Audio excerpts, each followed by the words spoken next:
VP নূরের ওপর হামলার প্রতিবাদে ও দৃষ্টান্তমূলক শাস্তির দাবি জানিয়ে জাতীয় পার্টিসহ ১৪ দলের রাজনীতি নিষিদ্ধের দাবিতে রংপুরে বিক্ষোভ সমাবেশ করেছে গণ অধিকার পরিষদ। বৃহস্পতিবার ৪ সেপ্টেম্বর রংপুর টাউন হল চত্বর থেকে একটি বিক্ষোভ মিছিল বের হয়ে নগরীর প্রধান সড়কগুলো ঘুরে কোর্ট চত্বর এলাকায় এসে সমাবেশে মিলিত হয়। এতে যুব ছাত্র সংসদ, শ্রমিক অধিকার পরিষদ সহ গণ অধিকার পরিষদের রংপুর জেলা ও মহানগরীর নেতৃবৃন্দ বক্তব্য রাখেন। ভিপি নূরের ওপর হামলাকারীদের দ্রুত গ্রেফতার, স্বরাষ্ট্র উপদেষ্টার পদত্যাগ ও জাতীয় পার্টিসহ ১৪ দলের রাজনীতি নিষিদ্ধের দাবি তুলে বক্তৃতা করেন নেতাকর্মীরা।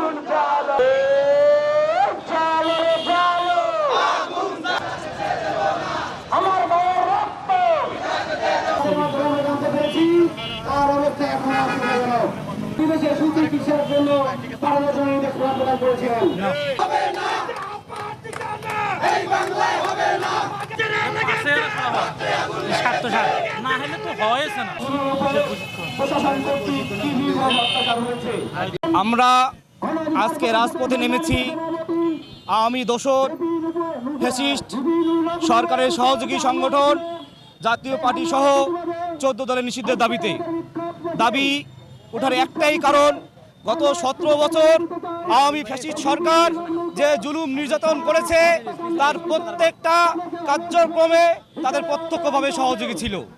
তারা যেভাবে সহযোগিতা করে জনগণের দাবি, জনগণের আকাঙ্ক্ষা যেভাবে হরণ করেছে, ভোটার অধিকার হরণ করেছে এবং জনগণের উপর যে পরিমাণ জুলুম অত্যাচার করেছে, সেক্ষেত্রে তাদের অবশ্যই শাস্তি আনা উচিত।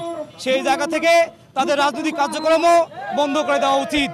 এই দাবি থেকে আমরা সাধারণ জনগণ সহ গণ অধিকার পরিষদের রংপুর মহানগরের সকল নেতাকর্মী নিয়ে আজকে রাজপথে নেমেছি। আমাদের দাবি একটাই, জাতীয় পার্টি নিষিদ্ধ সহ ১৪ দল নিষিদ্ধ করুন। আগামী আমাদের কেন্দ্রীয় ঘোষিত সিদ্ধান্ত অনুযায়ী আমাদের সিদ্ধান্ত ছিল আজকের মধ্যে যদি জাতীয় পার্টি সহ ১৪ দলকে নিষিদ্ধ না করে তাহলে আমরা কঠোর আন্দোলনের ব্যবস্থা গ্রহণ করব। তার এই সতর্কতামূলকভাবে আজকে আমরা এই আন্দোলনের মাঠে নেমেছি। যদি আমাদের দাবি আগামী ২৪ ঘন্টার মধ্যে যদি পূরণ করা না হয়, এর থেকে আরও রক্তাক্ত আন্দোলন আমরা নিয়ে আমাদের রাজপথে নামবো ইনশাআল্লাহ। যে বিক্ষোভ কর্মসূচি ছিল আপনারা দেখেছেন, গত ২৯ তারিখ আমাদের কেন্দ্রীয় নেতাকে এমনভাবে আক্রমণ করেছেন নিশ্চিত মৃত্যুবরণ করার জন্য। তো আল্লাহর রহমত তিনি এখন পর্যন্ত সুস্থ আছেন। তো সেই ধারাবাহিকতায় গত আমরা প্রোগ্রাম করেছি এবং আজকেও আমাদের সারা বাংলাদেশ ৬৪ জেলায় প্রোগ্রাম হচ্ছে স্বরাষ্ট্র উপদেষ্টার পদত্যাগ এবং ১৪ দলীয় জাতীয় পার্টি সহ ১৪ দলীয় যে রাজনৈতিক দল আছেন যারা স্বৈরাচার শেখ হাসিনার আমলে তাদের সেই শেখ হাসিনা সরকারকে মদত দিয়েছিল এবং তাদের পৃষ্ঠপোষকতায় আজ শেখ হাসিনা সরকার টিকে ছিল, সেই ১৪ দলকে কার্যক্রম নিষিদ্ধ করার দাবিতে আজকে আমাদের এই বিক্ষোভ সমাবেশ। বাংলাদেশ গণ অধিকার পরিষদের সংগ্রামী সভাপতি, ডাকসুর সাবেক ভিপি এবং এই জুলাই গণ অভ্যুত্থানের অন্যতম মহানায়ক ভিপি নুরুল হক নূরের উপরে সেনাবাহিনী এবং পুলিশ সরাসরি হামলা করেছে।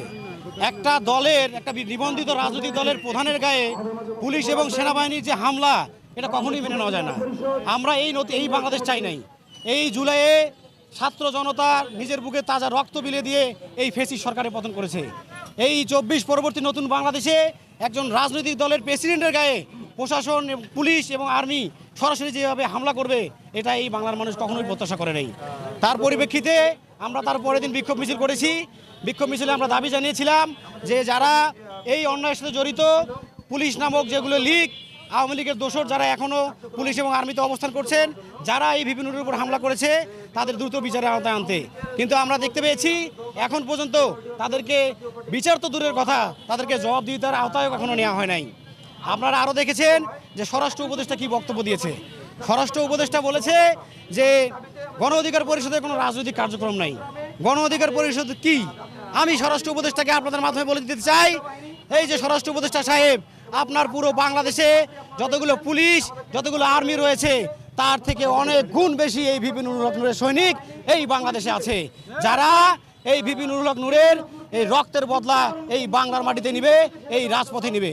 সেই সাথে আজকে আমাদের এই বিক্ষোভ মিছিল থেকে আমাদের প্রধান দাবি হলো এই এনজিও মার্কা এই স্বরাষ্ট্র উপদেষ্টার পদত্যাগ এবং সেই সাথে জাতীয় পার্টি নামক যে যাত্রা পার্টি যাকে এই স্বরাষ্ট্র উপদেষ্টা সহ এই এনজিও সরকার সহযোগিতা করতেছেন, আপনাদেরকে আমরা হুঁশিয়ার করে দিতে চাই, এই বাংলাদেশের জনগণ বেঁচে থাকতে আপনাদের এই ইন্ডিয়ার এবং দিল্লির এজেন্ডা বাস্তবায়ন হতে আমরা দিব না।